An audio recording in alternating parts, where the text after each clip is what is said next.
என்னாச்சு சக்தி? எதுக்காக இப்படி அழுதுட்டு இருக்க? இல்லப்பா, ஒண்ணும் இல்ல. கண்ணுல ஏதோ தூசி விழுந்துருச்சு. அந்த தூசியை எடுத்து போட்டுருமா, இல்லைன்னா அந்த கண்ணு கெட்டு போயிடும். அப்பா என்ன சொல்றேன்னு உனக்கு புரியுது இல்ல சக்தி? நடந்து முடிஞ்சத பத்தி இப்ப எதுக்குப்பா பேசுறீங்க? இனிமே நடக்க போறத பத்தி யோசிப்போம். அதத்தான் சக்தி நானும் உனக்கு சொல்றேன். வாழ்க்கையில நடக்கிற தப்ப நாம ஏதாவது பண்ணி சரி பண்ணிடலாம். ஆனா வாழ்க்கையே தப்பா போயிடுச்சுன்னா நாம எது செஞ்சாலும் அதை சரி பண்ண முடியாதுமா. என்னோட வாழ்க்கை தான் ஏற்கனவே முடிஞ்சு போயிருச்சேப்பா. சந்தோஷத்துல 2 விதமான சந்தோஷம் இருக்கு. ஒண்ணு, நாம சந்தோஷமா இருக்கணும், இல்ல நமக்கு பிடிச்சவங்க சந்தோஷமா இருக்கணும்.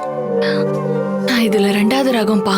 நீ தியாகம் பண்றேன்னு நினைச்சிட்டு சில முட்டாள்தனமான தப்பான முடிவெடுக்க போறதா என்னோட உள் மனசு சொல்லுது சக்தி. தயவு செஞ்சு இந்த அப்பா சொல்றத கேளு. உனக்கும் சிவாவுக்கும் கல்யாணம் நடக்கணுங்கிறது தான் விதி. நீங்க 2 பேரும் தான் சேரணும்.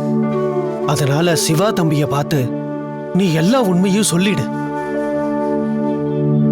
செல்வாக்கும் உனக்கும் நடக்க இருக்கிற இந்த கல்யாணத்தை நீ எப்படியாவது தடுத்து நிறுத்துமா.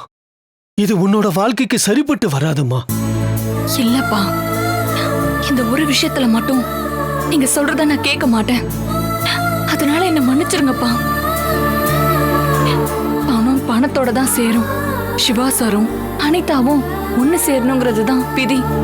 அம்மாடி, அவங்க 2 பேரும் ஒண்ணு சேர்றதா விதினா அப்ப நீ சிவாவை கல்யாணம் பண்ணியே ஆகணுங்கிறது யாரு பண்ண சதி சக்தி? அப்பா, இந்த கல்யாணம் நல்லபடியா நடந்து முடியற வரைக்கும் இனிமே தயவு செஞ்சு என்கிட்ட எதுவும் கேட்காதீங்க. அதே மாதிரி இனிமே இத பத்தி யார்கிட்டயும் கலந்து பேசாதீங்க. இது உங்க பொண்ணோட ரெக்வெஸ்ட்பா.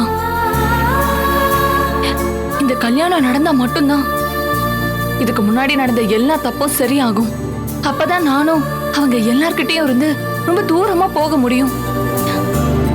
எல்லாமே சரியா நடந்துட்டு இருக்குப்பா. அப்படியே நடக்கட்டும். சரி.